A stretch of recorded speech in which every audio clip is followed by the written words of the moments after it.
we're on the mats with Noah Bowdy. Did I say it right? Yeah, you did. I was thinking, like, I know it's got to be Bowdy, but I want to make sure. And then I was thinking, did they call you Rowdy Bowdy back in the day? Yeah. They had to, right? Oh, yeah, absolutely. Like, I was like, you had to be, your personality, your last name, it's got to be a nickname, right? Yeah. Does anybody call you that now? Occasionally, yeah. But dude, I get Bodie all the time too. Yeah. So it wouldn't have been no big deal if you messed it up. But Bodie's cool too. Yeah. A favorite movie? Point Break? Yeah. With Patrick Swayze? Yeah, I've seen it when I was a kid, I think, right? It was early 90s, Keanu Reeves, he's like a surfer. Yeah, FBI agent. Yeah. But Bodie is the character, he's the villain. Oh, okay. Yeah, I don't remember. Yeah, it's a good movie. Watch it. Yeah.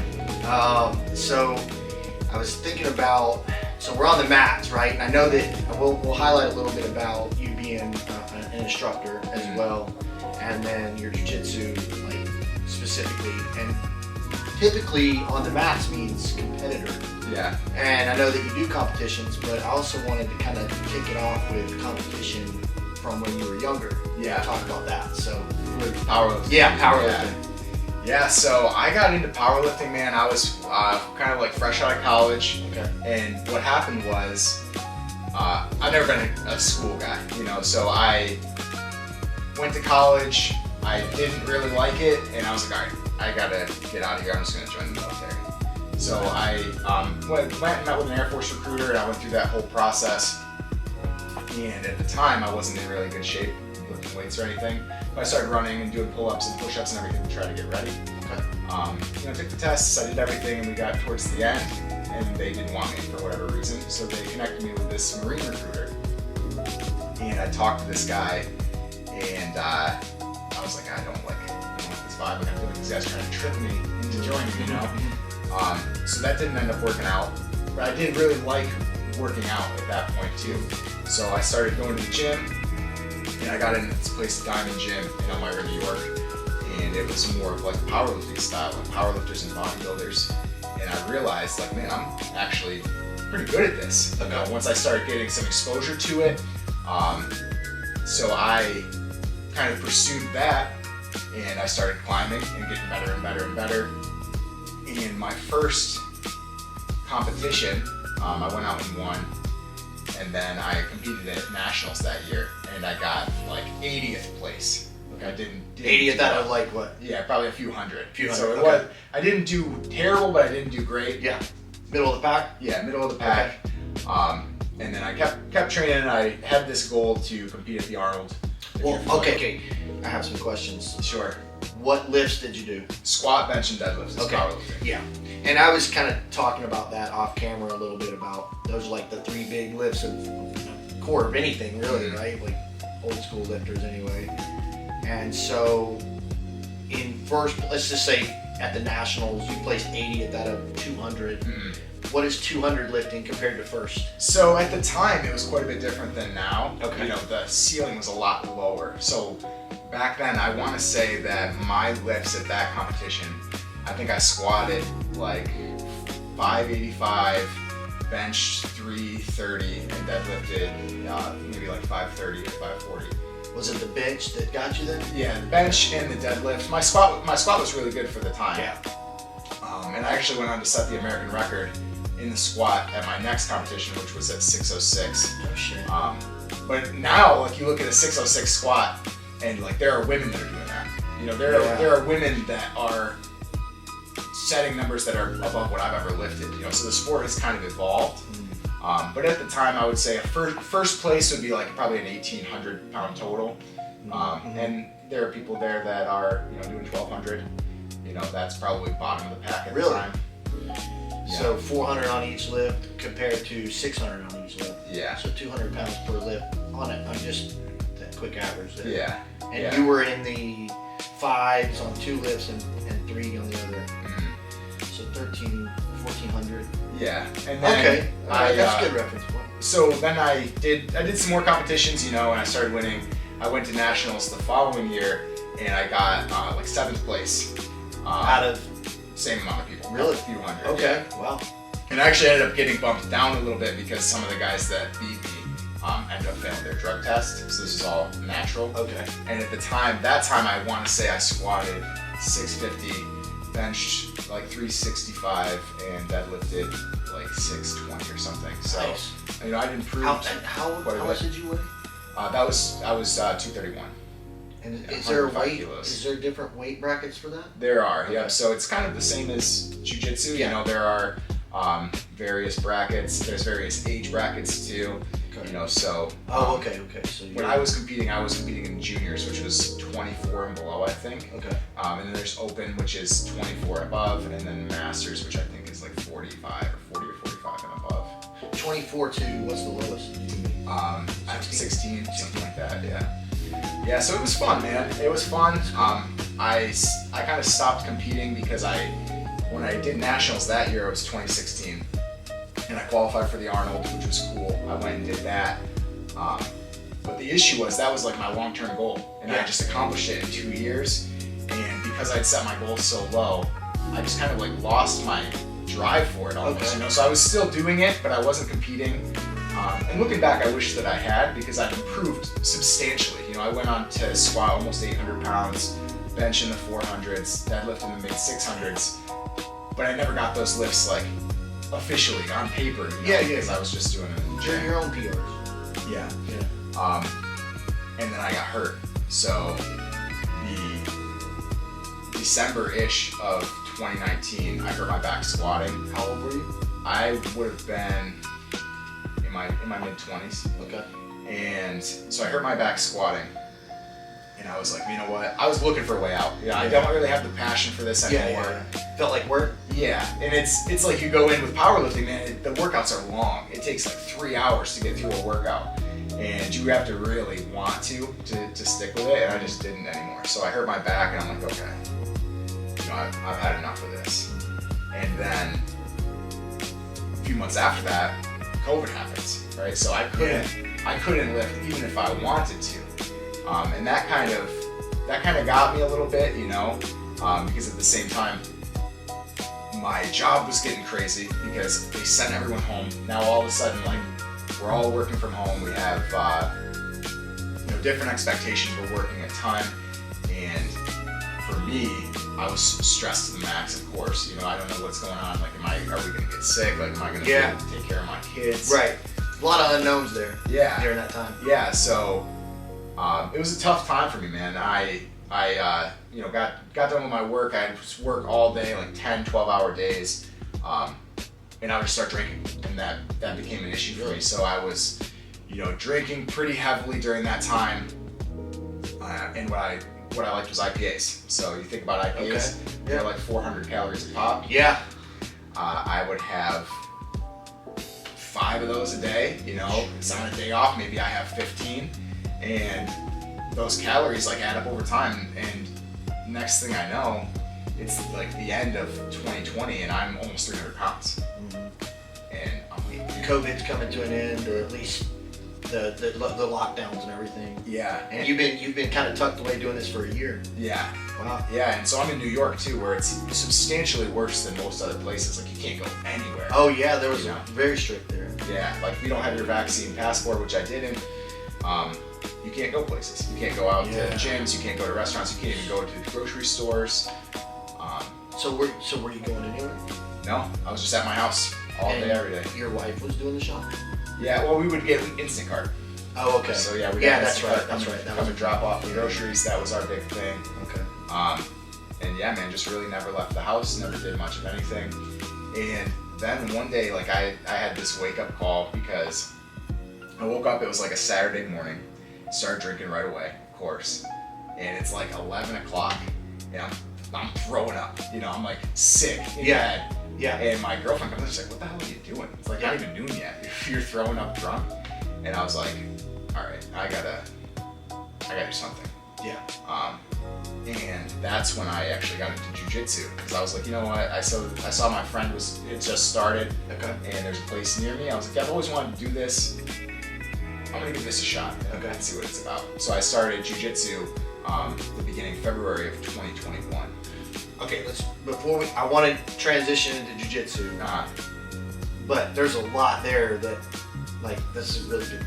really good stuff to talk about. Mhm. So let's go back to, let's back up and where did you grow up? So I grew up in Corning, New York, and in Dansville, New York.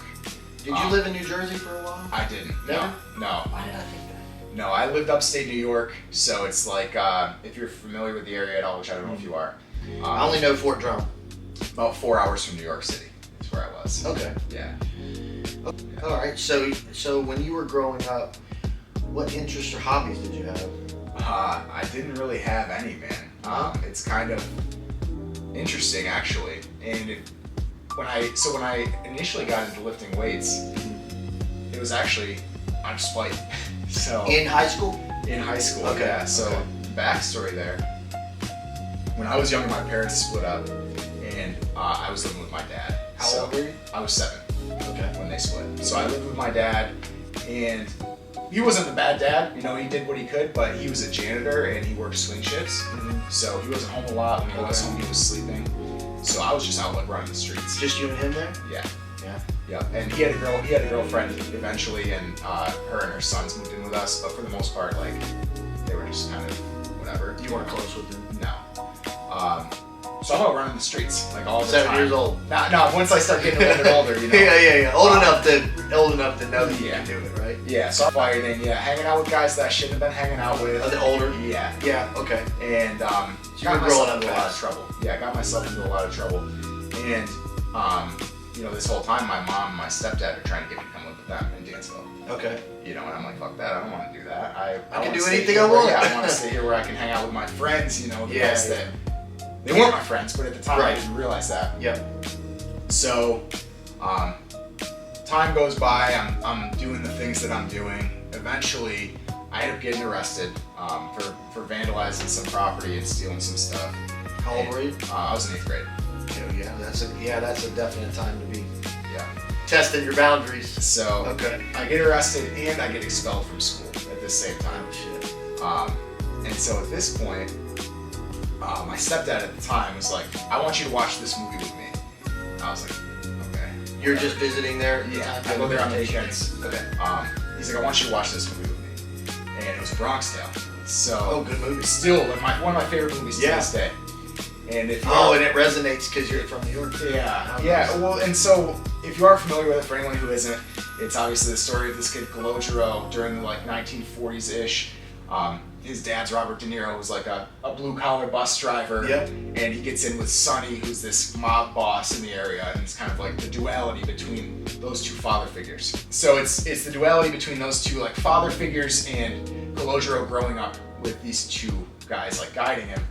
And he gets in with the bad crowd. He's like hanging out with these kids who are like gangsters or whatever. And near the end of the movie, these guys are going to burn down this black neighborhood. Yep. And Calogero gets in the car with them, and they're headed. And Sonny's like stops the car, pulls Calogero out. He's like, "What are you thinking, man? Like you're gonna mess your whole life up doing this."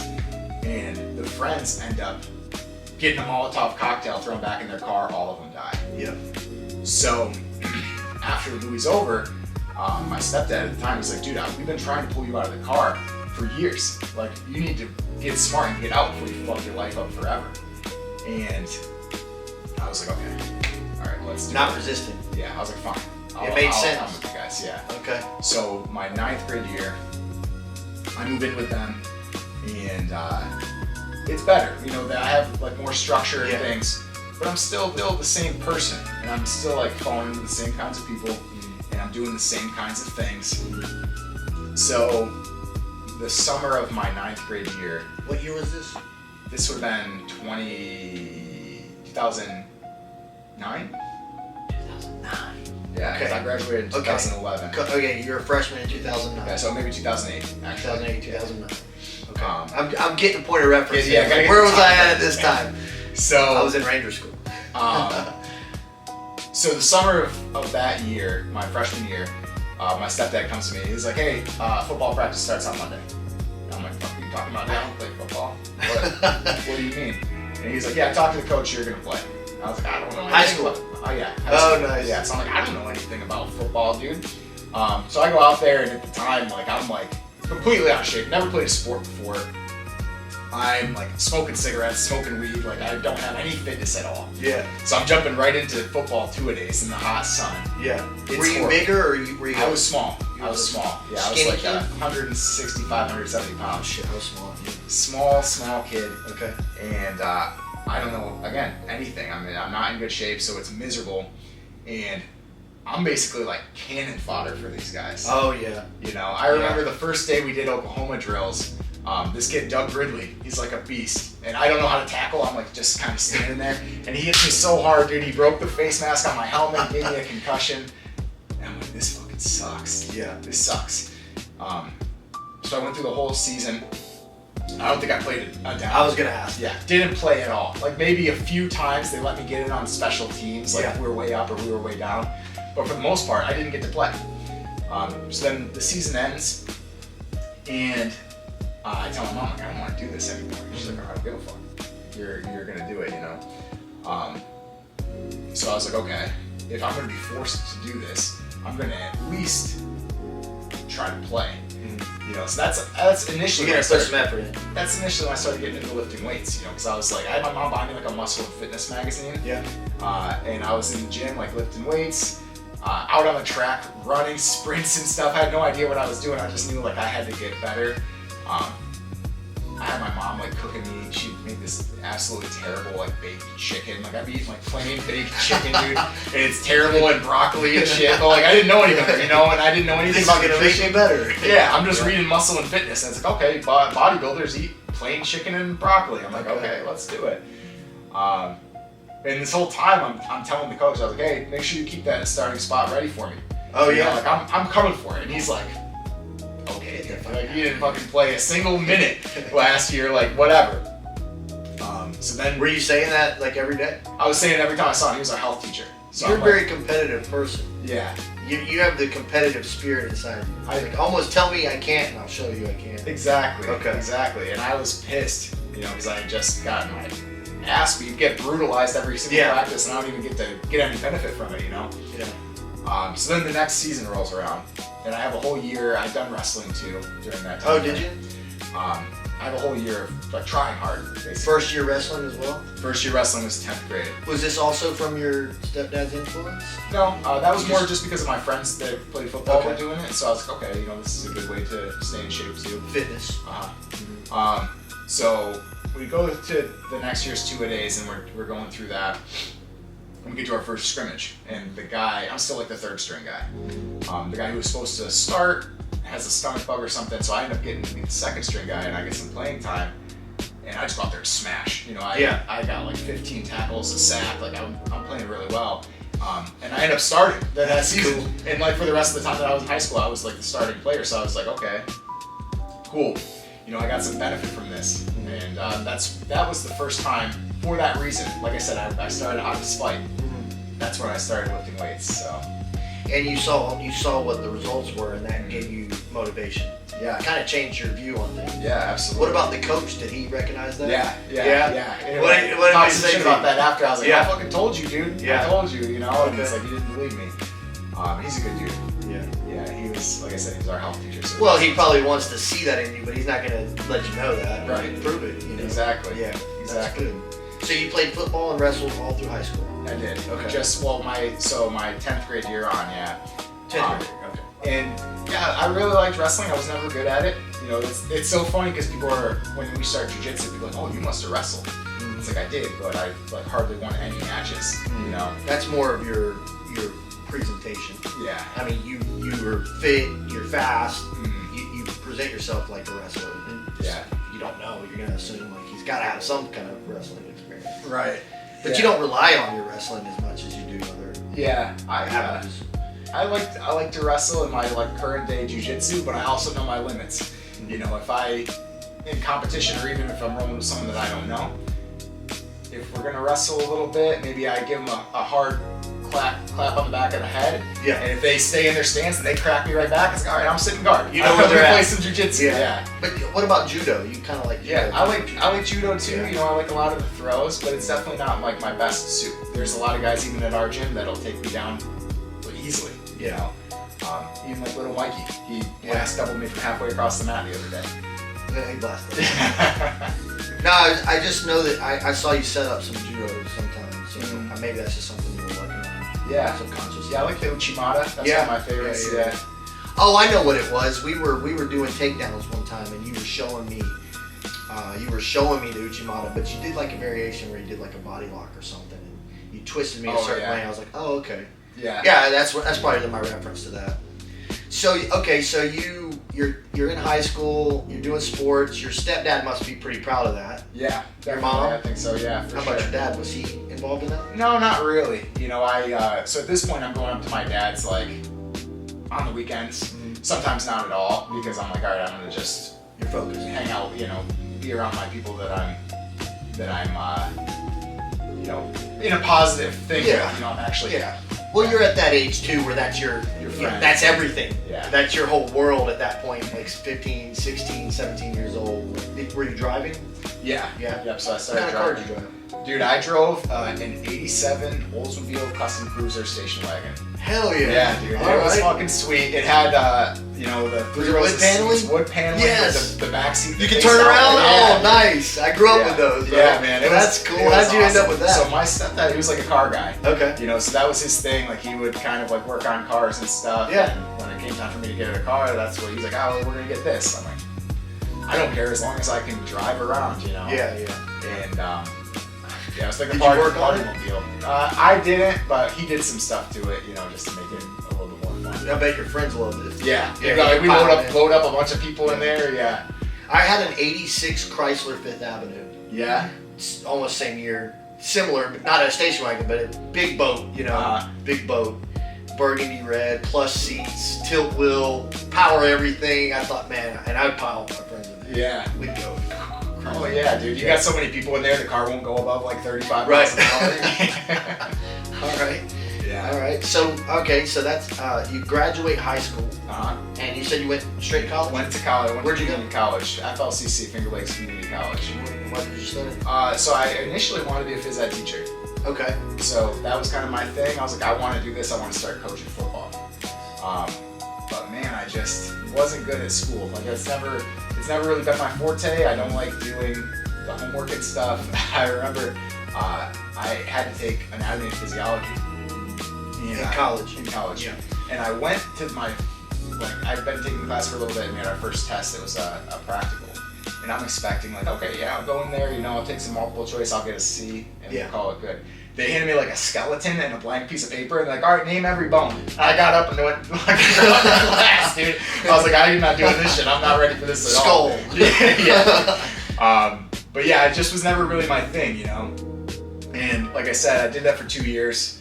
I had almost enough credits to graduate, but I had changed my major because I couldn't fucking pass that anatomy and physiology class. I took it multiple semesters. Now you knock it out of the park. Maybe. You probably would because you know so much about the body now. You Yeah. probably go and learn it pretty easy. But yeah, like I said, I was like, you know what? I'm just gonna like I had people around me that were like joining the military. I'm like, I'm just gonna do this, and Right. it didn't work out. I'm thankful that it didn't. Right. You know? But that was kind of my escape plan at the time. I was gonna do that. Who you surround yourself with is everything. You know what I mean? Yeah. And you don't know that when you're young. Right. You have no idea. You know, and I experienced this. I think about it all the time. Actually, I'm sure that you did too, especially having been in the military, probably even to a greater extent. But the guys that I was hanging out with, I'm 32 years old. They're dead. You know, Are they? most of them are dead. Yeah. And if they aren't dead, they might as well be dead. Yeah. You know, and there's very few of us that have made it and are like respectable members of society, at least to a certain degree. And for me, like it's very crazy to think about. It's like a difficult thing to reconcile that my life changed because of this one decision. Like I'm gonna move in with my mom. Yeah. You know, that one choice had this like butterfly effect that changed the entire trajectory of my life. And I think about this often. Like we get those choices all the time, Yeah. and you don't ever know when you're making one. You don't. You know, You like, don't. you make have no one idea. decision and your life changes. Yeah. So, you know, I always try to, and I'm not the best at it, but think like, okay, what impact is this gonna have? Like this thing that I'm doing, Yeah. you know, what's future me gonna think about this Yeah. decision that I'm making? You know, so. I say that a lot. Like, what's the second, third, and fourth order effects? Uh huh. I try to think about that. it's not that I stress about the future too much anymore. I used to, but I do try to think about, if I do this, how is this going to affect other things? And sometimes I'm off. Like, I have to be that way because I can be reactive. Yeah. You know, so I know I have to, like, I know what that looks like, and I'm like, okay, I need to think about, I know what that looks like. If I make this bad decision, how's that going to affect me 3 days from now? Right. You know, how's it going to affect my relationship with this person or something? So, yeah, that's a great point. I think it's a hard lesson to learn that takes a lot of time. Definitely, man. And it's always a work in progress, especially for me, because I'm the same way. I'm reactive, I have a temper, and I have a short fuse. And there's been a lot of times in my life that I say something and like you can't get those words back. Yeah. You know, or I do something and you can't take it back. And so I try to be more mindful, and I'm not always the best at it, like I said, but just, you know, as I'm getting older, I'm realizing how important that actually is. And to your point, like, you can change a relationship forever by just saying one thing. Yeah. Like, you explode on somebody or whatever. Yeah. You know? Yeah. So. Yeah, no, that's, it's rough, man. Especially when you're now having to be an example for other people. Mm-hmm. Which, you're an example as a father. Mm-hmm. You have 4 kids, right? 4 daughters. 4 girls. Girl dad. Yeah. And you're a coach. Mm-hmm. So you're teaching class at the 6 a.m.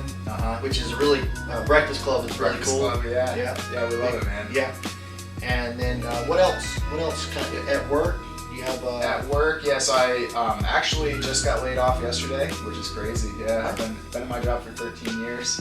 But the environment's tough right now, you know. So I work at a call center.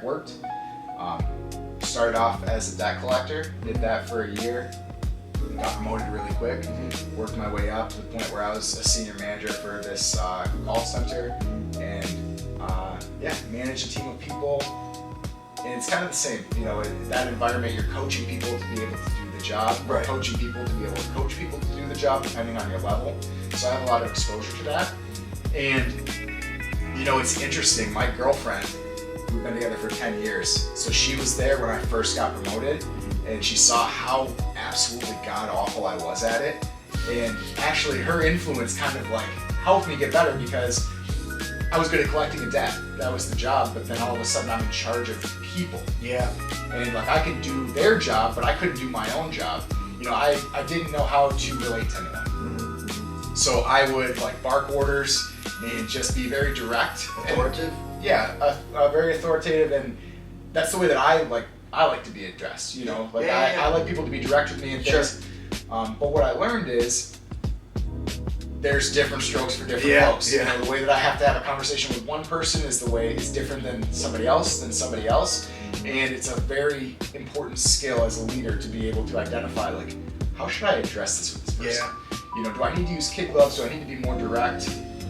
And that's something that I started working on because of her, because she told me, she's like, you fucking suck at this, man. Like, people hate you. You know that people hate you. And I didn't. You didn't realize it? No, I didn't. How'd that make you feel? Bad. I was like, you know what? And at first I was resistant. I was like, fuck you, you know? No, you don't people know what like you're me. talking about. You don't know I'm what you're cool. talking Look about. at me. I'm the cool guy. And then it's like you start realizing how people react to you. And you're like, okay. Or if they're not reacting. Yeah. They're avoiding you. So for me, like I started, again, I wanted to get better, you know, reading self-help books and like watching the videos and just learning. You know, I had some mentors within my job that helped me grow a lot. And I think that now, like, at least in my work, and in my personal life too, to a lesser extent, for whatever reason, I'm just not as good at it in my real life. But addressing people and dealing with people, that's like one of my strongest suits. You know, I think that's why I've been successful with the Breakfast Club so far. Yeah. Because I have a bit of a knack, and it's learned, you know, over the course of 10 years. You know, what do people need? How should I be addressing people? And I also try to just be myself as much as I can too. And I think that people recognize that, you know, that it's not like an act. Like, I'm just authentic, and I look at guys like Eddie or Justin, and I've told them this, the way that they coach is like super professional and very like, they're succinct and concise with everything they say, and that's just not me. But that too is something that I'm trying to get better at, you know, so Well, first of all, leadership is learned, Uh-huh. and it takes experience to be a good leader. And second of all, if everybody taught the same way, you'd only have one group of students that got the message. Exactly. So your unique style is a good thing, right? Like you don't have to teach or be like somebody else. Or your style is very effective. And I'm the kind of guy that likes a direct approach. You know that. Like I like a very concise. Like some people don't really like that, but like you said, like that, learning how to adapt to different learning styles and different personalities. And in jiu-jitsu, just like in work or anywhere you have a lot of different personalities and backgrounds, you have to be kind of adapted to that environment. I think you do well. Thank you. Interesting enough, like we're probably sitting here having such a good conversation because we did butt heads at one time. Yeah, absolutely. But I would say we're probably a lot alike in a lot of ways, where we are competitive. We want to be right. We want to be, I guess, I don't want to say in charge, but like you want to lead that. And sometimes that can get in your own way. Like I did a lot of leadership in the military, and I wasn't always a good leader. Like I was very authoritative as a young E4 and E5. I was an E4, a corporal or a specialist in the army in Afghanistan. Yeah. And in my eyes, I thought I know everything. I'm 10 foot tall. I'm bulletproof. I'm this great leader. Yeah. But reality was I didn't know shit, and I was just barking orders all the time. I was good at my job. I was good at their job. I knew how to effectively lead, but the way I got things done was very linear. Yeah. It was very like, we're gonna do it this way. I don't want your opinion. My way is the best way.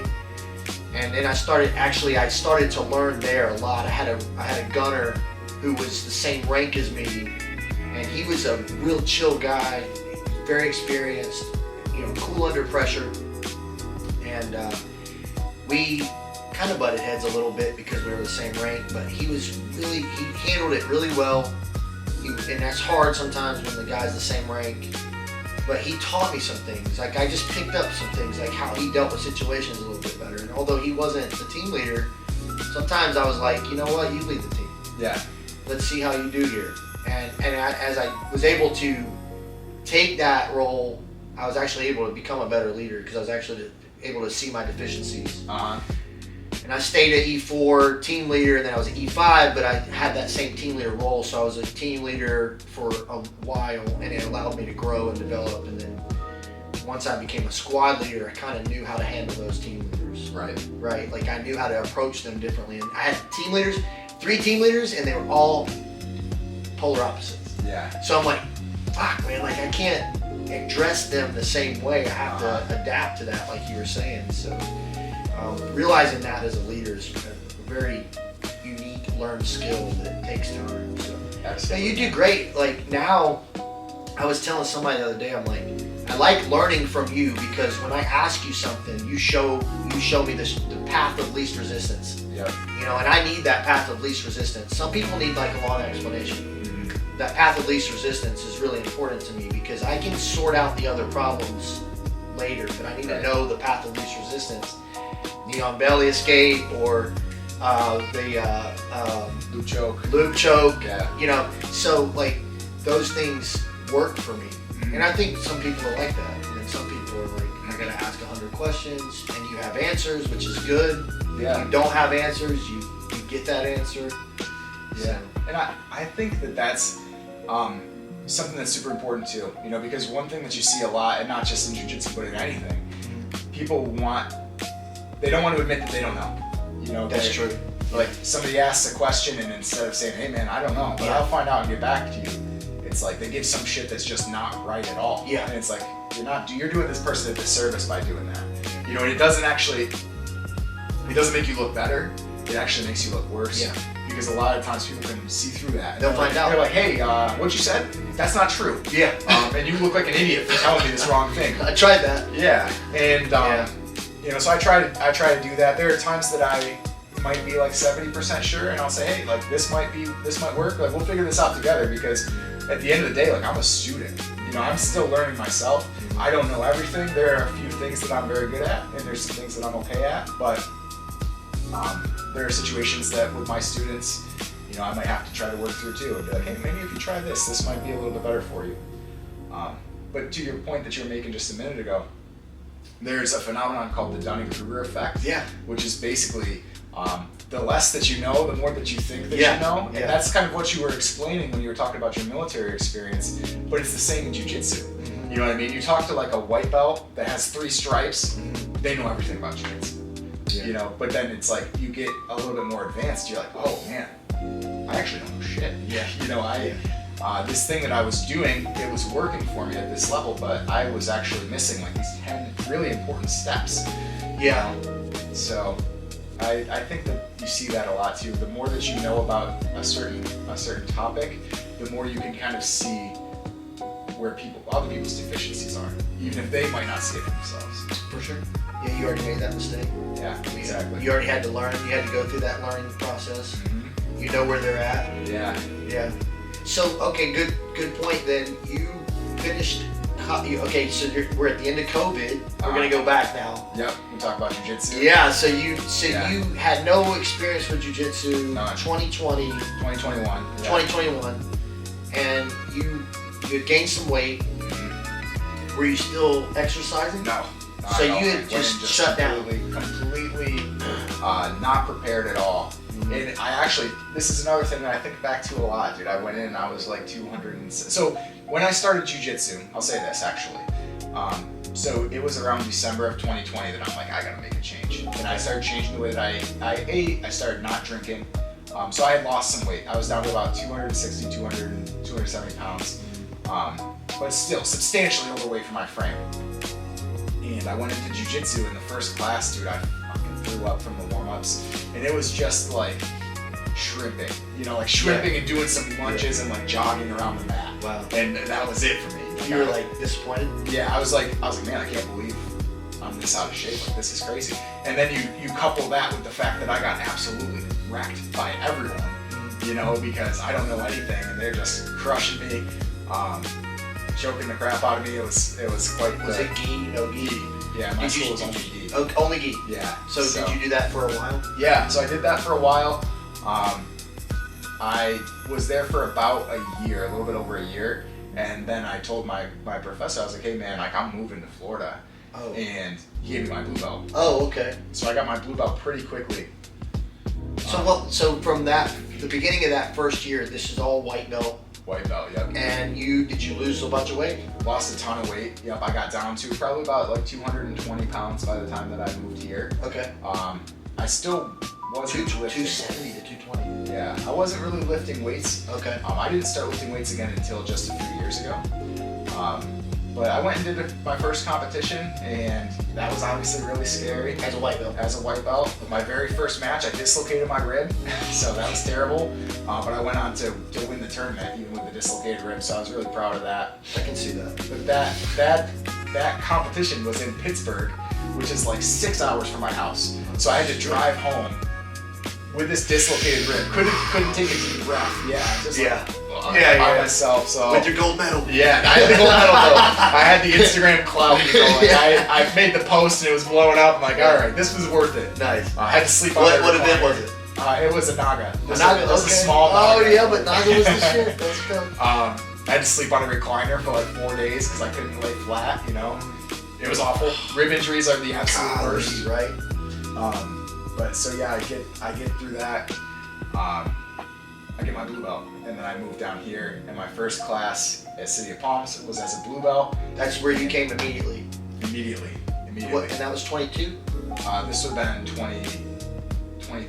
23. Okay. Yeah. So I have a hard time with years, but yeah. So I come to City of Palms, Nice. and I got something to prove, right? Because I'm this City of Palms is brand new at the time. newish, yeah. Yeah. And they had like maybe, I think Matt was a blue belt, and Ali, that was it. Lewis Brand Indian new had his blue belt, yeah. Yeah. So, but I come in as a blue belt, and not only am I a brand new blue belt, I'm a brand new blue belt who feels like I didn't deserve that blue belt because I only got it because I was moving. You know, Okay. so when I'm rolling, I'm going 1,000% with everybody. I will not give up a single position. Yeah.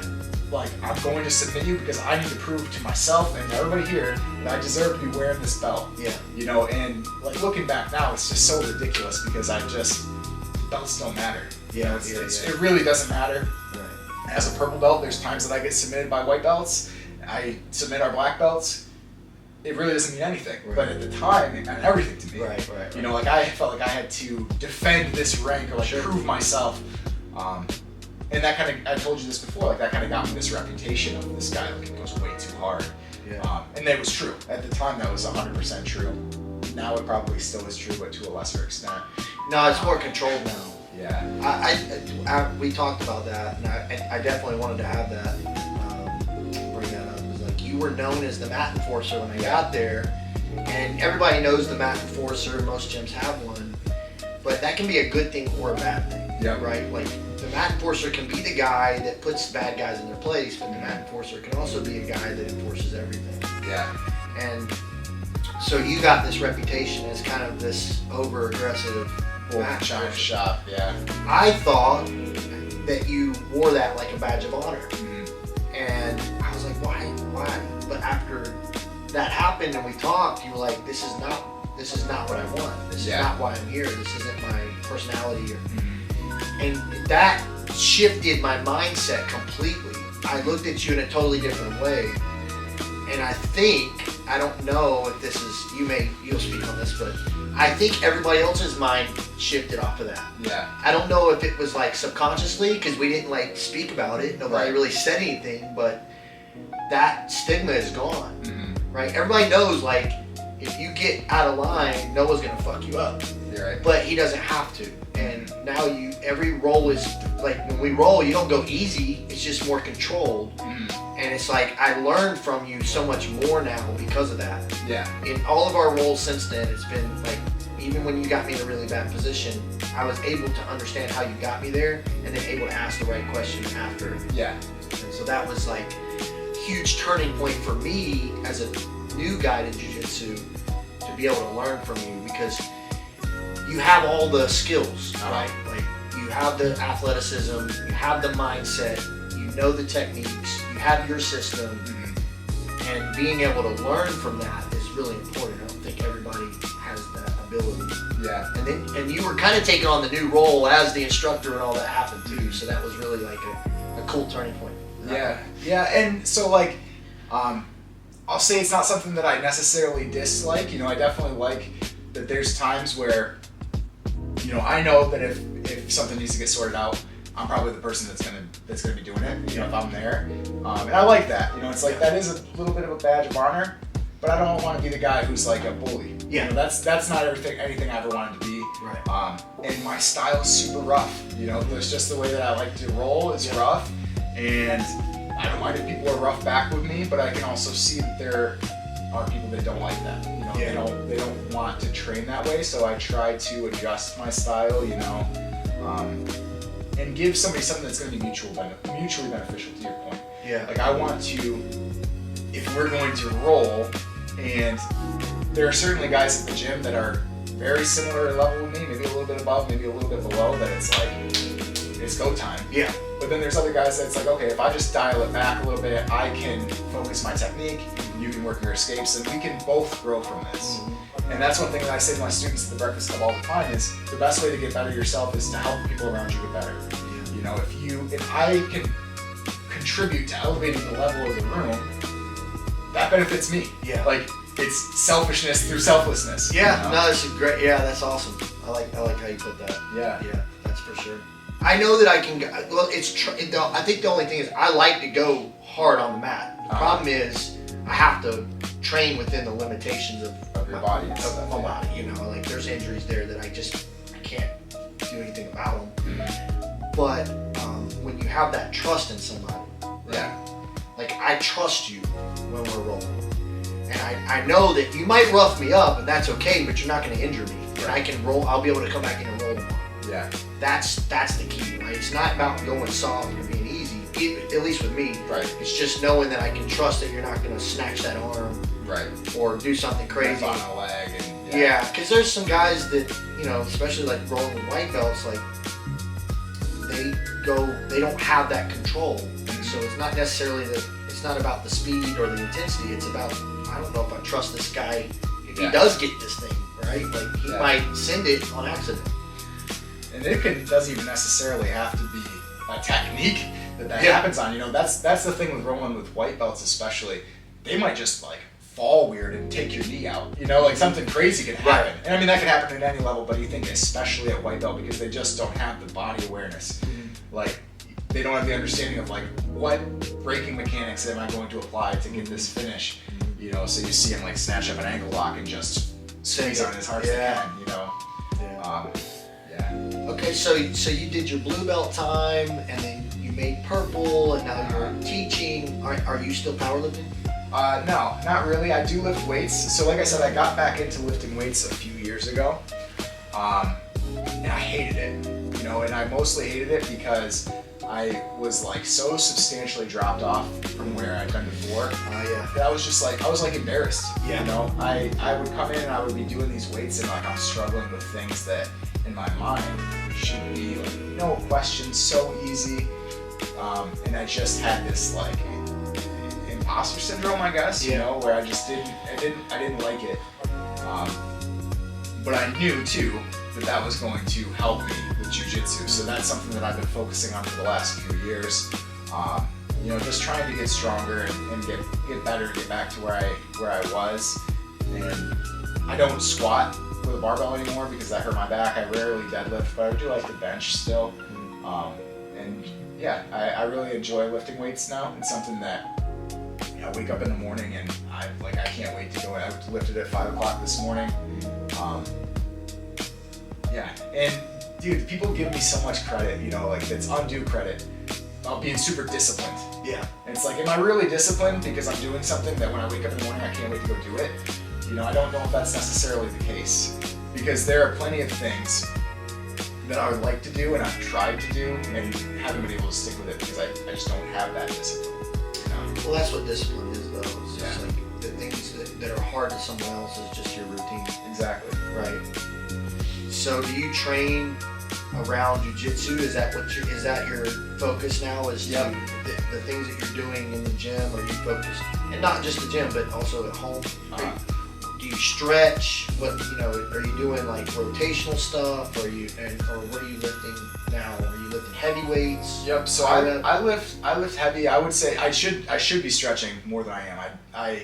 That's one of those things. I just don't have the discipline for it because it hurts and it sucks and I hate to do it. So I'll do it for like maybe a month and then I give up. But as far as lifting, I'm a proponent of lower volume, higher frequency, higher intensity. And when you talk about intensity with lifting, you usually talk about the weight on the bar. So I lift heavy, and I lift in lower rep ranges, and I lift more frequently. And I think that's more frequently is like you'll do the same muscle groups multiple times a week. Okay, good. So there's like the old school idea where it's like, oh, okay, Mondays chest and tris, and Tuesdays back and bis. And I don't do that. And for a few different reasons. I think that for most people, they would benefit from, you know, doing full body 3 times a week. You know, because so without going into too much detail about it, the way that your muscle tissue works, it never exists in a state of homeostasis. It's always either growing, which is hypertrophy, or shrinking, which is atrophy.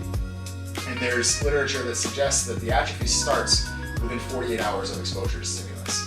So obviously you want to keep yourself in a hypertrophic state. You want to expose yourself to stimulus every 48 hours. So that's why I say, you know, every couple of days, go in and hit your muscle groups. And as far as low volume, you know, you want to do what you can recover from. So you don't want to generate so much fatigue, especially if your primary concern is jiu-jitsu. You don't want to beat the crap out of yourself in the gym, but you can't train jiu-jitsu hard enough. You know, so I'll do maybe 10 to 15 total sets per muscle group per week, and I just spread it out over the course of 3 lifts. Nice. What lifts? So I do a lot of just heavy compounds. I love pull-ups, dips, bench press, rows. I'll do the hack squat and the pendulum squat, and Romanian deadlifts for hinge. I'll do some glute hams and stuff too. No kettlebell work? Not at all. No. You don't like it? No. So the reason that I'm not a huge fan of that is because the main driver of progress is progressive overload, right? So doing a little bit more each time. Maybe you do a little bit more weight, maybe you do another rep. And it's easy to scale that with something like a bench press. You know, you do 225 this week for 5 reps, and then next week you do 230, or maybe you do 225 for 6 reps, and it's very objectively like easy to progress. Yeah. Whereas with the kettlebell, you know, I guess it is true there's heavier kettlebells, but with a lot of the movements, it's just harder to scale up. And that's the issue that I have with a lot of the stuff that you see where people are doing like weighted shrimps. You know what I mean? It's like how do you get better at that? And where they pull it, right? Yeah, There's they're tethered to something and they're shrimping or they're pulling weight. Yeah, like people. Okay. I have a problem with, and not even a problem. I don't subscribe to the idea that your weight room training should look like your sport. You know, there's definitely like some rotational things that'll help you. There's anti-rotation. That's very important to jiu-jitsu, but you don't need to be doing jiu-jitsu in the gym. Yeah. You go to the gym to get stronger in general. Yeah. And then you go to jiu-jitsu to get good at jiu-jitsu. That's kind of my philosophy. So what I do is a lot of heavy compounds, you know, working multiple muscle groups, and I try to scale that up. And I save the jiu-jitsu for when I'm at jiu-jitsu, if that makes sense. How about cardio? Cardio, I definitely do a lot of cardio, less now than before. But I like the elliptical because it's super easy on my knees, super easy on my ankles. And I kind of have a specific opinion on that too. You know, for most people that are doing jiu-jitsu, I think a lot of your cardio should be like low intensity, steady state, 90 to 120 minutes in zone 2, which is for most people like 130 to 145 beats per minute of your heart. Okay. That's going to build your aerobic base, right? You have to have an aerobic base in order to perform well, in order to be healthy, all of these things, and that's the kind of work that facilitates that. So when I explain it to people, I say it's like your engine, right? You wouldn't put a 4-cylinder in a Peterbilt. You need to have an engine that makes sense with what you're trying to accomplish. So most people know that there's aerobic and anaerobic training, but anaerobic training can be broken down a little bit further too. So there are things like a lactic power training. You would train that. So this is something that I keep in year round. You do maybe like 10-second sprints on the air bike, but then you take 3 minutes off. You let yourself fully recover. And that what a lactic power is basically like your maximum output. Like how much energy can you expend now? Okay. And then there's a lactic capacity, which is the same thing. You know, 10-second sprints, but maybe 50 seconds of rest, and that's going to build how many times in a row can you hit that top gear. You know, how many times in a row. You're not allowing it to completely rest. Right. And then the third, and the thing that I think should be phased in like only close to a competition for most people, is lactic capacity training. So that's going to be something where you push yourself beyond. You're doing a sprint beyond your ability to maintain a full sprint. So maybe you do a 30-second sprint, 30-second rest, and that's going to condition you to like, you know the feeling, like you're dog tired, your chest is on fire, you're tasting blood, your arms weigh 1,000,000 pounds. How long can you stay in the swamp? You got to get back in there. Yeah, that's lactic capacity training. I like that. So you have to think about training those different energy systems intelligently and periodizing them. You know, so that's why I say all year long you can do zone 2. You should be doing 90 to 120 minutes a week. That's, you know, something you always break want it to down do. by the week. Yep. How much a day? So it depends. I mean, really, you probably want to have at least a 30-minute exposure. So 3 times a week. But yeah, you could do it all in one go. You could do it however you want. Yeah. Doesn't matter. You know. You just like that. Okay. I'm liking this. Like this. Yeah. I've done a lot of physical fitness myself. Like, tried a lot of different programs. Experimented, did CrossFit for a while. Did this thing called Military Athlete, which I think you would love. It's a very similar program to what you're talking about. But the way you're framing it is new to me, and I'm pretty savvy with fitness. Like, I like the way you're framing this stuff. It makes a lot of sense whether you're doing jiu-jitsu or not. Yeah. That's cool. And you take this mindset, you just learn this over time, and you kind of develop this, like. Yeah, and like I said, I'm a student. You know, I'm a student in jiu-jitsu. I'm a student of fitness. I love to learn, and I love to use myself as a guinea pig. You know, so I've done for years now you know, what works for me, what doesn't, and with fitness and nutrition. But like I said, you want to periodize. You know, you can keep aerobic capacity training in all year round. You can probably keep a lactic power training in all year round. And That's then, the 10 seconds, 3 minutes? Yep. Okay. Yep. And then as you get closer to a competition, you start phasing these things in. So maybe The lactic 30 on, capacity 30 on. you do, 8 weeks out, and then you take it out when you get closer so that your body can recover. And the reason that you do that is because that generates a lot of fatigue. And that's, again, like the same reason that you want to be smart with your weight training. You don't want to over fatigue yourself that you can't do jiu-jitsu. And a lot of people, I think, have a misunderstanding of what generates fatigue as well. They think that lifting heavy weights is going to make them more fatigued. Yeah. But actually, doing lighter weights for more reps generates more muscular fatigue.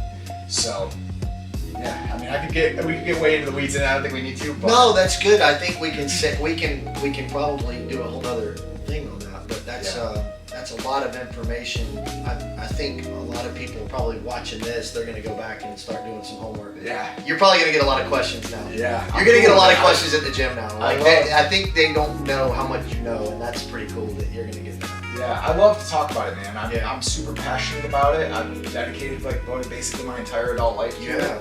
And the thing that I hate, and this is why I love to answer questions, is because you can make it as complex or as simple as you want. Yeah.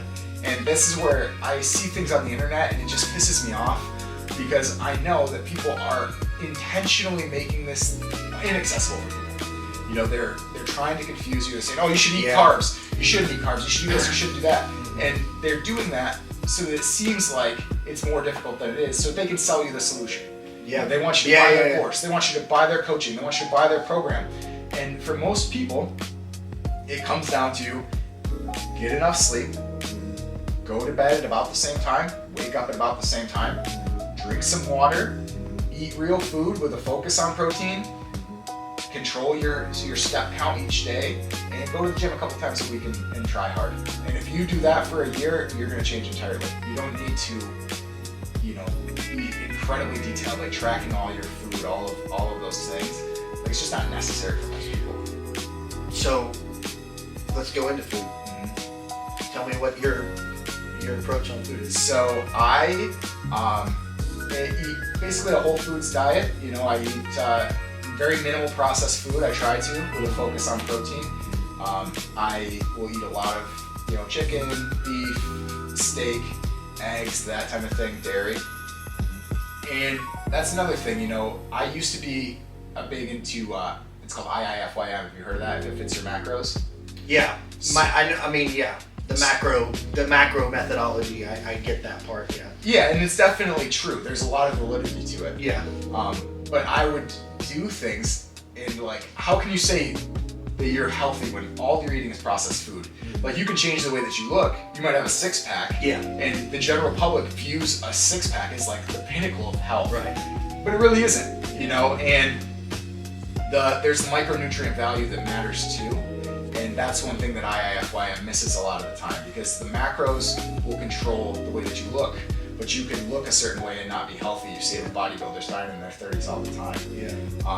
So when I explain this to people, I like to say there's a macrocosm and a microcosm to every single thing in the world. Like, if you take a relationship, for example, how often do you see a couple that gets a divorce and you're like, man, what happened with those guys? Like, they had everything. They had the nice house. Yeah. They had the good jobs. They had, good, nice cars. They had beautiful kids. But you're looking at the macros. You're looking at the proteins, the fats, and the carbs of their relationship. But under the surface, there's something that's deeper. What's their communication like? How is their problem solving? Do they laugh together? Do they enjoy each other's company? Those are the macros. Yeah. That is more impactful to the longevity of their relationship than the macros, which, don't get me wrong, having those things is important, but you have to have a good balance of both, in my opinion. And that's the way I like to approach my diet. I eat healthy foods. You do a whole lifestyle. Yeah. Your diet is a reflection of your lifestyle. Yeah, for sure. Yeah. Based on what you just described. Yeah, that's good. Yeah. I eat mostly carnivore. Yeah. I'm almost all carnivore, but I have a sugar problem too, so I have to balance that.